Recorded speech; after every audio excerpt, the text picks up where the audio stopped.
Welcome to this week's edition of Flashback Friday, your opportunity to get some good review by listening to episodes from the past that Jason has handpicked to help you today in the present and propel you into the future. Enjoy.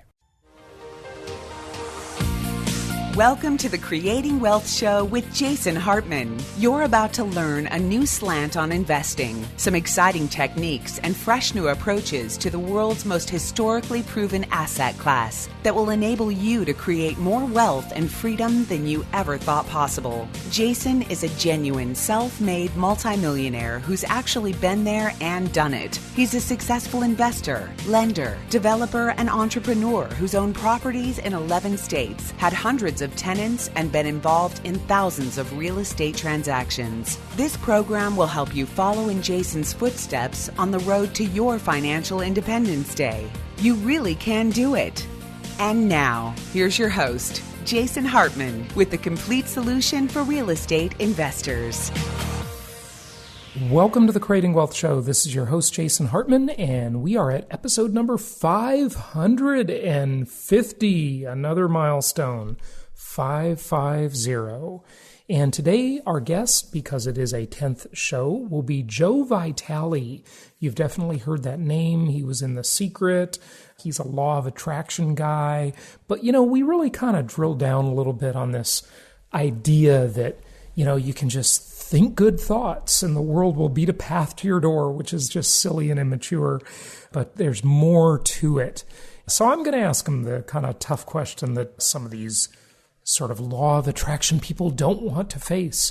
And he has a good answer for it too. So I think you'll really enjoy this 10th episode interview. Of course, 10th episodes are where we go off topic. We discuss something of general interest, not just real estate investing.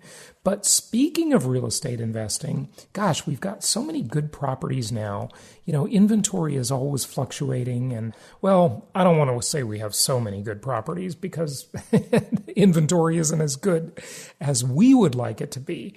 But, the properties are pretty good. And since I was just in Chicago and Grand Rapids and then Detroit, I thought I would talk to you about a nice Chicago property.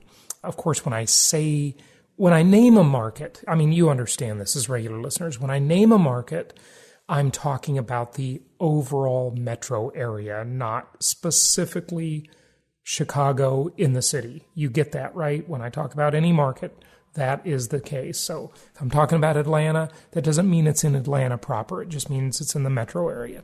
So this one is, I am looking at a picture of this gorgeous suburban, I want to say almost stately little, really nice house. This house is just a super cute home.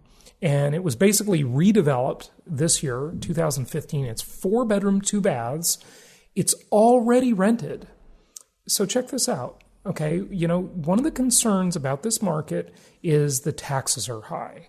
So you tell me if this, like corporations, the people on the left are always talking about, corporate welfare, we got to tax those evil corporations more. And listen, I take a kind of a middle ground on a lot of that, as you know from listening to me on prior episodes. But, when the property taxes are higher, all these rental properties just become a pass-through entity, and you pass those rents right through to your tenants. So we often talk about the 1% RV ratio as a good metric, a good goal to achieve. Well, take a look at this property. 1,640 square feet, $130,000. It'll take about $35,000 to get into it, assuming you subject to qualifying at 25% down. But it's rented. This is not speculation. It's already rented for $1,550 per month, well over the 1% RV ratio metric. After the expenses, insurance, taxes, which are higher. The taxes on this property are $390 a month, okay? I'm looking at the pro forma, by the way, on jasonhartman.com in the property section. And you can find this property in there. Just look for the property in the Chicago area for $130,000 and you'll see it. This is a gorgeous house with a 2-car garage. Just beautiful suburban neighborhood. Fantastic, okay? And your cash flow is projected at $345 per month, or over $4,100 per year.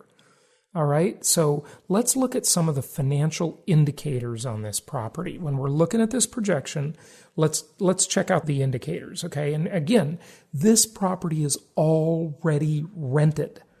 So the debt coverage ratio, based on your 25% down, is 1.68%. That is fantastic. And again, the DCR, the debt coverage ratio, is the metric of what are the chances I could get into trouble with this property, with owning it as an investor. If it was a 1 as a debt coverage ratio, that would mean it's a break even. In other words, very little margin for things to go wrong. Now, we always include an 8% vacancy rate in our performance. So there is a 1 month per year vacancy in here. But 1.68%, I mean, that's fantastic. The cash on cash return projected at 12% annually. So if you do any hard money lending through our network, and we do have those opportunities, they're a little bit scarce, admittedly. It's kind of a little challenging to keep your money in play. I'd say that's the hard thing about hard money lending, keeping your money in play. But if you do hard money lending and you can get 12% nowadays, that's of course gotten a little more competitive for the lender when I say competitive. So rates are being compressed a bit. So if you get 12% doing hard money loans, you're doing great. I mean, that's a fantastic interest rate. Usually you're going to be, you're going to get maybe a little bit less than that, but it's a deal by deal basis. So the cash on cash return here of actually owning the asset, owning the property. And again, we've got in Chicago, we've got like a phenomenal system. I'd say same is true in some of our other markets where we've got some very good teams, very good management, and just a very helpful system to make these investments as passive as they can be. Again, I don't believe anything is truly passive. Nothing at all. Not even the bank. And I've explained that before on prior episodes. So you've heard me talk about that. I won't belabor that point. But the overall return on investment on this property projected at 38% annually, because income property is a multidimensional asset class. So it's projected at 38% annually when you factor in all of the multidimensional aspects. So again, beautiful property, completely rehabbed. In fact, they like to use the word redeveloped because their rehab is so extensive. $130,000 renting, already rented for $1,550 per month, giving you a cash-on-cash return of 12% annually and an overall return of 38% annually. And again, you can find all these projections at jasonhartman.com in the properties section. You can just go and you can see that exact house. In fact, just for an exercise, go and look at the picture of that house. Just find the $130,000 property for sale, Chicago metro area, and you will be amazed. That's right over at jasonhartman.com. Let's get to our guest, Joe Vitale. You've heard his name so many places. He's been around a long time, puts out some great material. Let's talk about the real life version of the law of attraction, not the hype, the real stuff where the rubber meets the road. So we're going to dive into that with Joe, and here he is. It's my pleasure to welcome Dr. Joe Vitale to the show. I'm sure you've heard his name because he has way too many best-selling books to mention here. I'll let him share some of the titles with you. But, a couple are The Attractor Factor, Life's Missing Instruction Manual, The Key Faith, Attract Money Now, and just a whole bunch. I think he's got like 50 books. It's crazy, okay? But Joe has been featured in several movies, including the blockbuster The Secret, We've all heard of The Secret, of course. He's been on Larry King Live, Donnie Deutsch's The Big Idea, CNN, CNBC, CBS, ABC, Fox News, Fox and Friends, and Extra TV. And he's been featured in the New York Times and Newsweek. And it's just great to have him here today. We're going to, his work is pretty broad, so he's got a lot of stuff. But we're going to make this the focus of our talk today, although we'll probably wander around a little bit. We're going to talk about finances. We're going to talk about money and using the law of attraction and the other techniques that Joe teaches as we dive into mostly the realm of money and financial success. Joe, welcome. How are you? I'm doing great. I've been looking forward to this. What an honor and what a treat. Thank you, Jason. It's great to have you here. So tell us what you're kind of mostly working on lately. Like I said in the intro, your bio is just too big to share. What's your latest book, for example? Well, I have 2 or 3 that are considered the latest. The most recent is a book called The Secret Prayer. And it's a 3-step formula for attracting miracles in your life. That's already shot up the bestseller list, so I'm very proud of The Secret Prayer. But I also released Hypnotic Marketing, which is my definitive guide to the 4-step process that I created to help people market their products or services primarily online. And that's been a best-selling ebook for many, almost 2 decades. But it's now out there in paperback on Amazon.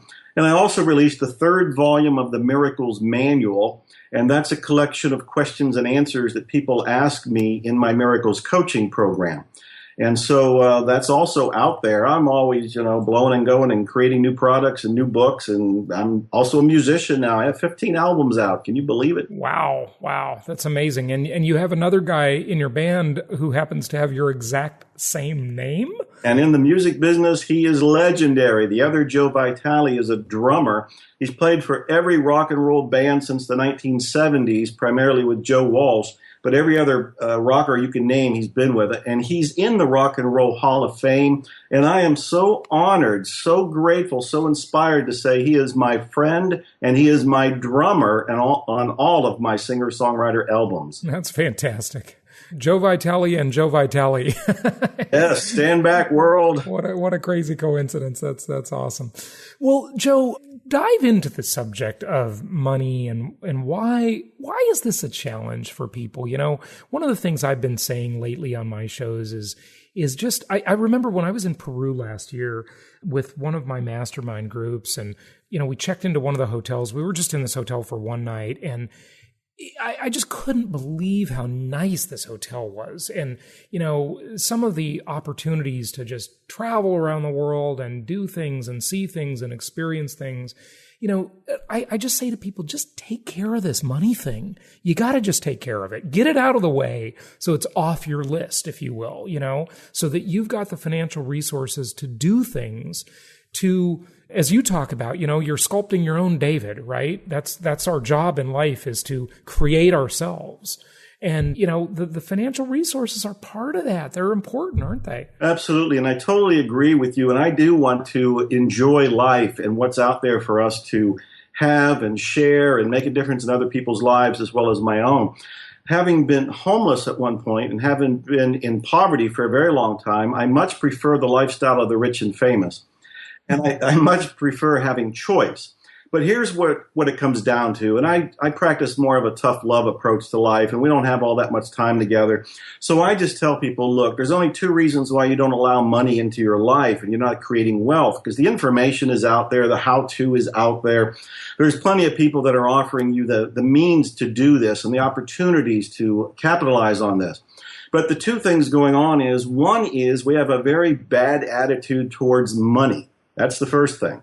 And the second one is we have a bad attitude towards ourselves, meaning that our self-image, our self-worth is pretty much low for every single person. They really have a difficulty in allowing good to come into their lives. Now, they may argue with that, but where I come from is we have to look at the unconscious beliefs that are operating in people. For example, I can state a line and everybody is going to finish it on their own. Money is the root of all, and everybody just said evil. So stop and think about this. If you're trying to attract money, you're trying to create wealth, you're trying to do all the right things, and you have all these high intentions for your wealth, but you think it's bad for you, you are subconsciously going to sabotage your own efforts. So the first thing we have to do is get clean with money. We have to realize money in and of itself is neutral. We're the ones projecting all the meaning onto it, all the symbolism onto it, all the emotion onto it. And we have to understand that those statements like money is the root of all evil are actually from a longer statement, which is a biblical phrase, which means it's pretty much anchored in our unconscious, that the love of money is the root of all evil. And I've dug into this even deeper and wrote a whole book on it called Attract Money Now, where I blow the whistle and say, look, all the wealthy people I know aren't in love with money. They're in love with freedom. They're in love with choice. They're passionate about their lives, and they use money to achieve their ends. When you realize that money in and of itself is as neutral as can be, and that you can leverage it to do good in the world, and you can be a steward for it, to direct it to your family, to friends, to causes you believe in, then you're free to have all the other techniques out there on creating wealth work for you. But that's the first hurdle for most people. And some people just hearing this are going to go ahead and relax and allow money into their lives when they realize money's good, money's wonderful, money's useful. That's the first thing to handle, Jason. Okay, so you were in The Secret. Of course, The Secret has been incredibly successful. And the criticism of The Secret, I'm sure there are others, but one of them is that you can't just sit around and think and, employ the law of attraction and have everything magically beat a path to your door, right? You got to do something. Or, what would you say? I'm sure you've heard these criticisms over the years. I mean, the rest is great, but I'm talking about being a little critical of it. Absolutely. Jason, I agree with you. I totally agree with you. In fact, I'm one of the critics. I'm one of the critics who say The Secret is a wonderful movie, but it's an introduction to an idea. It's not the graduate course. All it did was teach you a little bit about how the mind works, and what you tend to focus on is what you tend to attract in your life. It's a basic law of attraction. But it didn't talk enough about action. I happen to be in the movie talking about taking action, and interesting enough, a lot of people fog out during that segment. And when they watch the whole movie, they end up saying things like, well, that was a feel-good movie, and all you have to do is sit and meditate and visualize and answer the door or answer the phone, and there's what you were desiring. It might work like that, but in my experience, the only way that I have 50 books written and 15 albums done and all kind of courses and DVDs and everything else is I am a massive take-action guy. I am definitely using the law of attraction. I definitely set intentions, visualize what I want, feel it coming into my life, but I also do something about it. That's the missing ingredient, the missing link with all the people who are saying, oh, I tried the law of attraction and it didn't work. I tried to attract money and it didn't work. That's all bull. You didn't do all that you needed to do. You didn't take what I call inspired action. You didn't follow up on whatever ideas were coming to you or opportunities that were coming to you. The rest of the picture does include taking action as part of the formula. And as you take action, you get feedback. As you get the feedback, you take other action. Throughout it all, as a kind of an umbrella, is your intention on what you want, whether it's creating wealth or anything else, attracting the romance, perfect job, house, car, spirituality, whatever you want. That's all there. But you can't just sit. Sitting, meditating, visualizing is an action. It's not all the actions, and it's not all the actions that'll take you where you want to go. So we have to get off our butt. We have to do something. And, that seems to be, and I'm going to just say it, one of the things that goes on in sort of the new age community, right, is you've got people kind of sitting around meditating and they're just not taking action, right? So it's a form of self-sabotage. Yeah, there's a blend of these, right? There's a balance. Stephen Covey, in his very well-known books, as he talked about the 7 Habits of Highly Effective People, he talked about the P and PC balance. You've got production and production capacity. So maybe the law of attraction in the thoughts and the meditating about it, that's the production capacity. But the production part is going out and doing something. You've got the right mindset. That's great. So when the money comes, you won't self-sabotage it, that's one of the things the law of attraction will do, right? Is help us manage and deal with the success. I mean, maybe is that a right angle on it, or what would your thoughts be about that? Well, I come from the position that we live in a belief-driven universe, and that everything we're getting in our lives is due to our beliefs, but not our conscious beliefs. That's another problem with the law of attraction. When people watch the movie The Secret or just read a little bit superficially around the law of attraction, they don't realize that the law of attraction is working on your unconscious, your subconscious beliefs, not your conscious ones. That's why you can sit there and go, oh, I'm attracting money today. I'm attracting perfect romance today. I feel great. That's all wonderful. But unconsciously, if you think money's bad or evil, or you think you don't deserve the perfect relationship, or you don't deserve wealth, you will sabotage yourself and you won't even know it. You'll blame other people. You'll blame the economy. You'll blame the author, the movie, the teachers. You'll blame the terrorists, the weather. You'll come up with something. We want to wake up is what we need to do, Jason. We need to wake up to how our mind works. The law of attraction is pointing in the right direction in the sense that it's giving us some power that most people didn't realize they had. Most people walk through life as a victim, and they just kind of react to circumstances and bounce around from one thing to another, not realizing they can take a breath, they can relax, and they can set an intention to attract wealth. Once they set that intention to attract wealth, now they have to be aware of what comes up in their mind. Do they feel like there's any counter beliefs, any counter intentions along the lines of, oh, this is going to work for everybody else, but it's not going to work for me? Those are beliefs that we want to analyze, we want to dismiss, we want to erase, we want to get them out of our head. The more we can do that, the easier it is to take action. Too many people aren't taking action, not so much because they believe that a miracle is going to come to their door or come to their phone or come in the mail, but because they believe that they don't have to do anymore, and they've convinced themselves of that, and it's not true. That's a form of self-sabotage. We want to be aware of our mindset, our programming, so we can have, do, and be whatever we want. Very good points. Very good points. So as we talk about this stuff, are there any mechanics, any, real specifics you want to share as to how we do this? Like exactly what does somebody listening to this do tonight when they go to bed, tomorrow morning when they wake up? Yeah, great question. Well, the very first thing, it's going to sound self-serving, but I'm giving this away. I wrote a book called Attract Money Now. It's free. All your listeners can have it. Just go to www.attractmoneynow.com and get it. Now, I can't read it for you and I can't implement it for you, but there's 7 steps in there that I have refined, polished, and tested over the last couple decades. They took me out of homelessness, they took me out of poverty, and they shot me into fame and fortune. Anybody who applies these 7 steps is going to get out of the rut. They're going to wake up. So the very first thing to know is that there's more resources. Here's one. Go get Attract Money Now.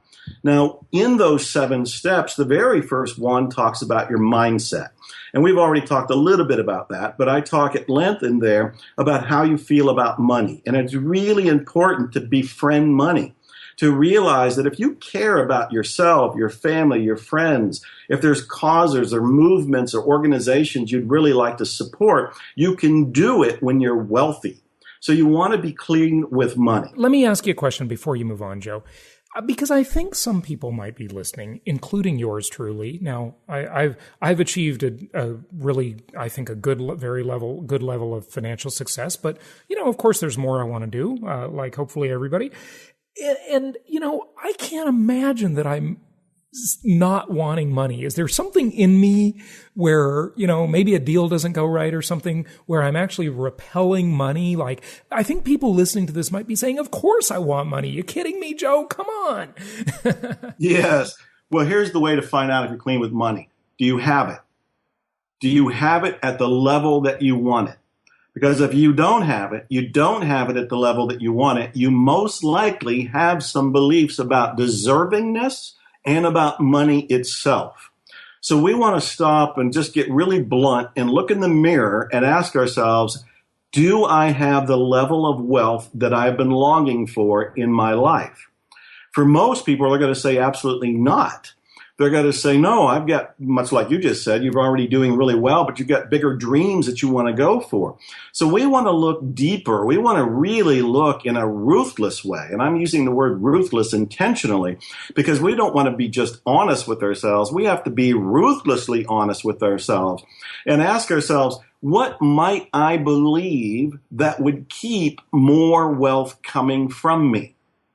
And then whatever comes up for you, accept it. You can even write it down. There's going to be different answers like, I think all the money's taken. There isn't enough to go around. We're in a bad economy. We're in a recession, depression, economic slump.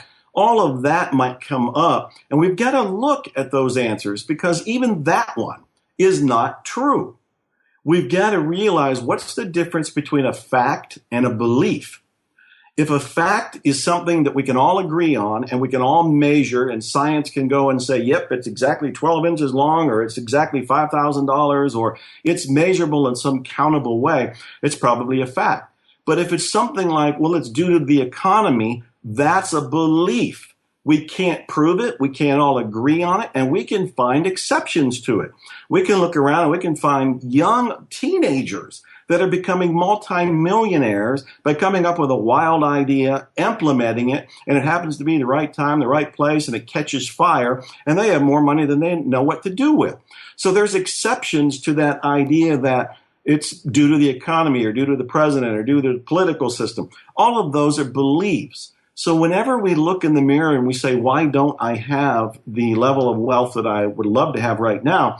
Whatever comes up, we want to pay attention to, whatever comes up in our mind and honor it, write it down, and then look at it. Is it a fact or is it a belief? The fact is there are trillions, not millions or billions, trillions of dollars circulating right now. And I said circulating. I don't mean that they're stuffed in people's mattresses or locked in a bank account. These are circulating. So there's no reason why you, I, or anybody listening can't dip into that well. The only thing stopping us from seeing the opportunities are our own blinders. The blinders that when we look out through life, we're looking not so much through our eyes, but through the filters of beliefs that are over our eyes. We're looking at reality and seeing our version of it. We're not seeing the reality that's available to Donald Trump or Richard Branson or some of the other names you might mention. What we're seeing is reality based on our belief system, our mindset, our paradigm, our past experiences, what we believe is possible. We want to shake that loose. You shake it loose by listening to podcasts like this one, by reading books like Attract Money Now, by exploring your own beliefs, either with yourself or with a coach. But the more you can break free of the inner limitations, the more the outer abundance will show up. Yeah, absolutely. Okay. So you were talking about those mechanical steps, and I got you off on this tangent. I just want to make sure we cover those. Right. All of this is part of the pie here. We want to enjoy this. The 7 steps in the book, Attract Money Now, are long and lengthy. But easy to implement once you understand them. But let me look at one other one. There's something called prosperous purchasing. It's a step in Attract Money Now, prosperous purchasing. So what's that? What it means is when you have the desire for a product or service and you have the money to get it, you must get it. You must buy it. Now, why? Because there's a psychology around money. There's a psychology around self-worth. If you've got the money in front of you and you have the desire for this product or service in front of you and you don't buy it, you are reinforcing lack, limitation, scarcity, and a belief that there isn't enough now and there won't be enough in the future. So you're saying buy everything? No, I'm not saying buy everything. I'm saying buy in the moment when you are inspired, you're truly, authentically, passionately attracted for a product or service that's right in front of you, and you have the means to get it. That's when you want to buy it. Because when you do, you're sending the more powerful message. I live in an abundant universe. I have enough. There is enough. More is coming my way. Now, obviously, you're not going to go and buy everything because you don't want everything. I don't want everything. I'm a big consumer. There's lots of things I want, but I don't want everything. And I'm very particular about what I do want. But when I'm in the moment and the car is there, or the book is there, or the investment course is there, or the trainer is there, and I feel like, yeah, that's a yes, I want to get that, and I have the funds to do it, because I'm not encouraging people to go in debt. I'm very conscious about saying, if you've got the money and you've got the desire, you need to do it because of the positive impact it makes on your life and your relationship to money. This is the psychology of money, maybe even the metaphysics of money. But not buying when you can do it and you want to do it is shooting yourself in the foot. You're reinforcing your own scarcity mindset. And if you want to create wealth, attract money, and be in the flow of infinite riches, you've got to go and make the statements and the movements that are in the right direction. Buy it. Yeah. Okay. Interesting. So that's that view that the world is abundant. And it is. And that's very, very important. Okay. It is. Well, there's trillions of dollars passing around, so that must be pretty abundant. Yeah. It's just a matter of who's controlling them. So nobody's actually controlling it. See, we want to look at all these kind of things. There's no one individual. In fact, I taught a course a while back in Vegas, and I remember telling people, do you realize that there is nobody preventing you legally from making more money? There's nobody. There's no entity. There's no organization. Surely the taxes are going to want their share. They're going to want part of their money, but they're not preventing you from making more money, earning more money, creating more money, attracting more money. The only person that's limiting that is you.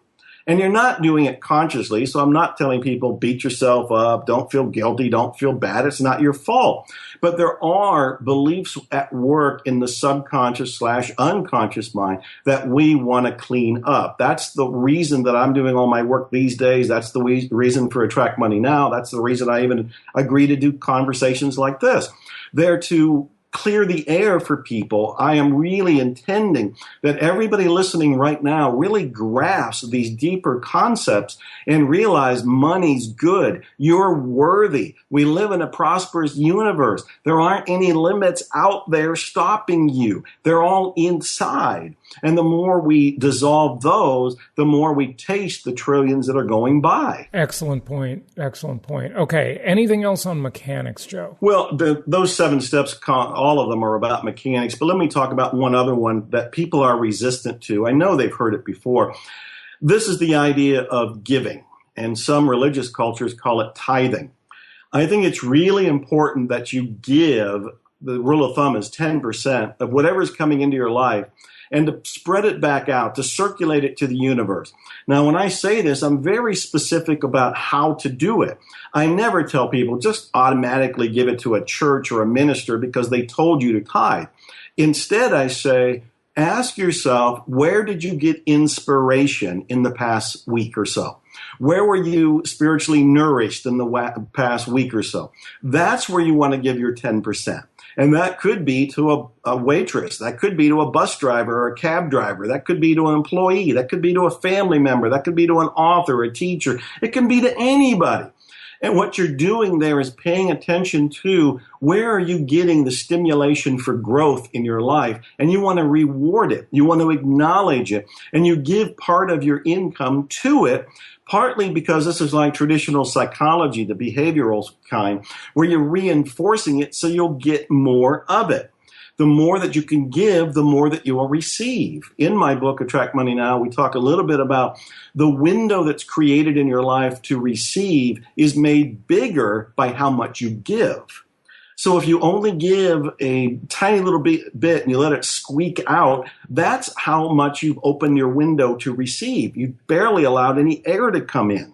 And so this is very symbolic. This is very psychological. It's probably even metaphysical.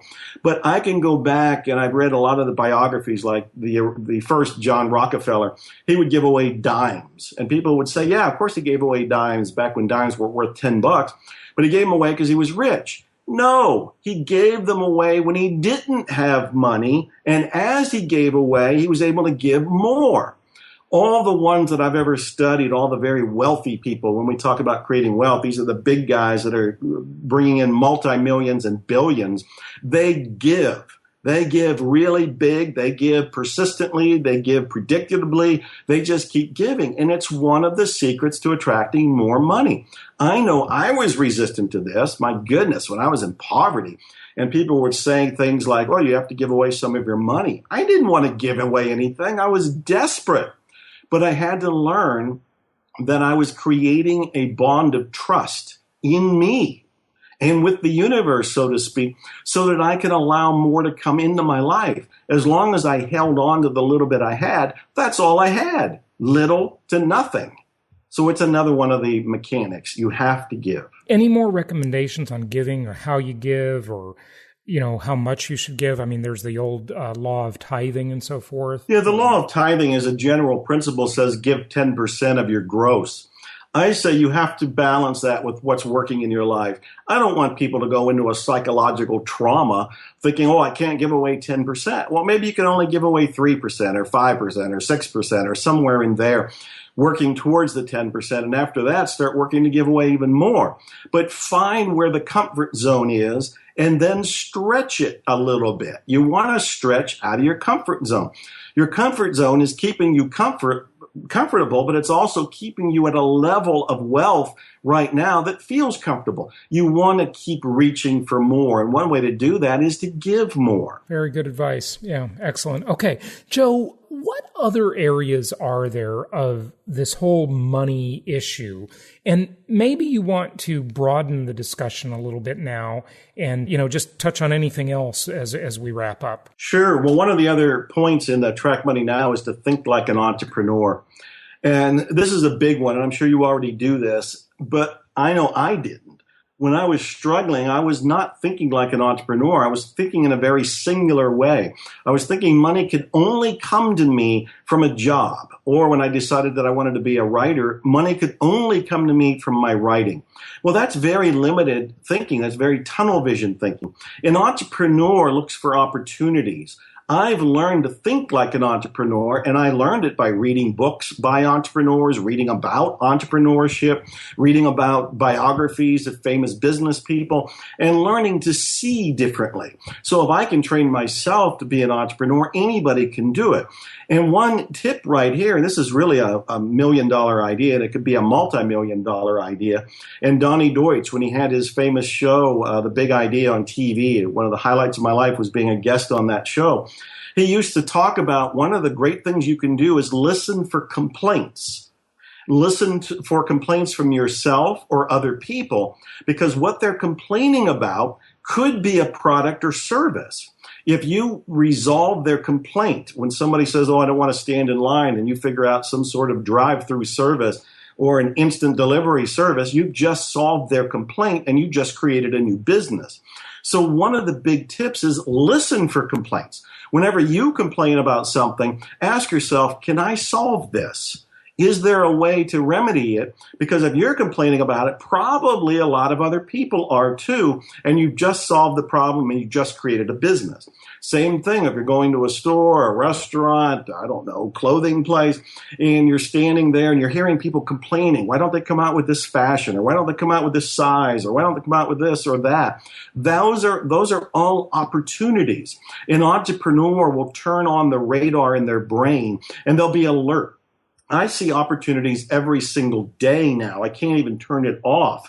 And when I talk to people, within 20 minutes of talking to somebody, I can hear the opportunity that they're not hearing within themselves. And sometimes it's because they have an experience, they have education, they have a background that they can turn into a product or service, but they haven't realized it. So I'm encouraging everybody, think like an entrepreneur. Look for the ideas you can turn into businesses, because you can create great wealth that way. And you don't have to do just one, which means you can create multiple streams of income, which is a wonderful place to be in life because, well, multiple streams of income. That says it all. Yeah, absolutely. Joe, where can people find you? My main website is my name, www.joevitale.com, Vitale.com. joevitale.com, or of course they can just go get the book, Attract Money Now, at attractmoneynow.com. I'm all over the internet. I have podcasts. I've got videocasts. My books are on Amazon. My music's on CD Baby and iTunes. But the portal to everything is joevitale.com. What's behind the Mr. Fire name, by the way? I can't remember that from years ago, but I remember you used that. I do. I had a girlfriend decades ago who started calling me Mr. Fire.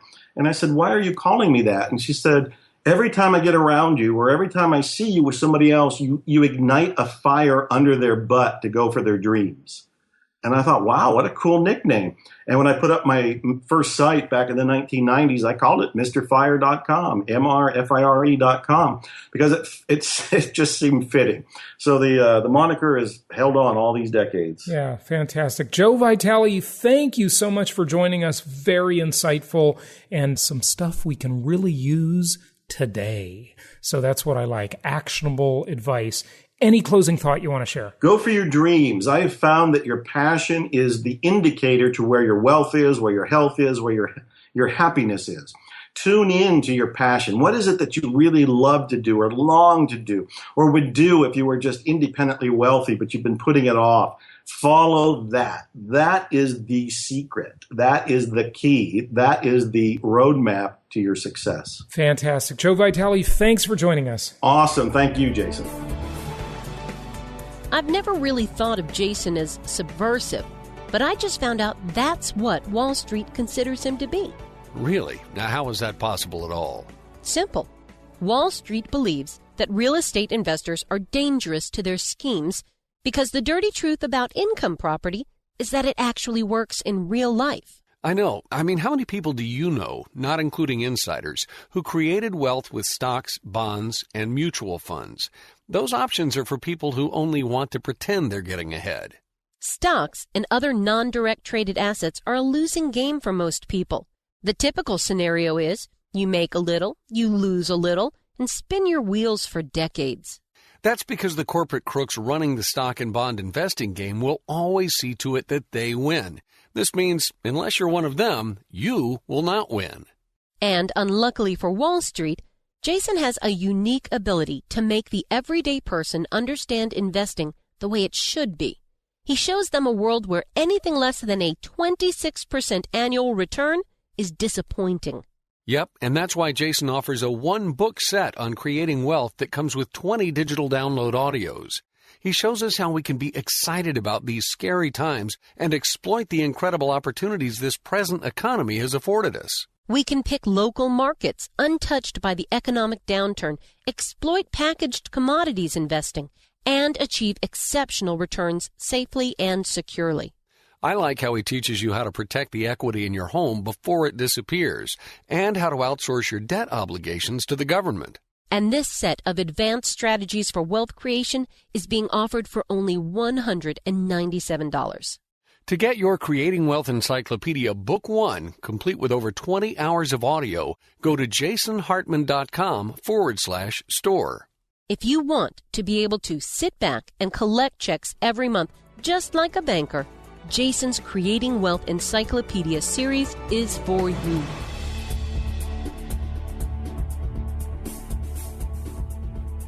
This show is produced by the Hartman Media Company, all rights reserved. For distribution or publication rights and media interviews, please visit www.hartmanmedia.com or email media@hartmanmedia.com. Nothing on this show should be considered specific personal or professional advice. Please consult an appropriate tax, legal, real estate, or business professional for individualized advice. Opinions of guests are their own, and the host is acting on behalf of Platinum Properties Investor Network, Inc. exclusively.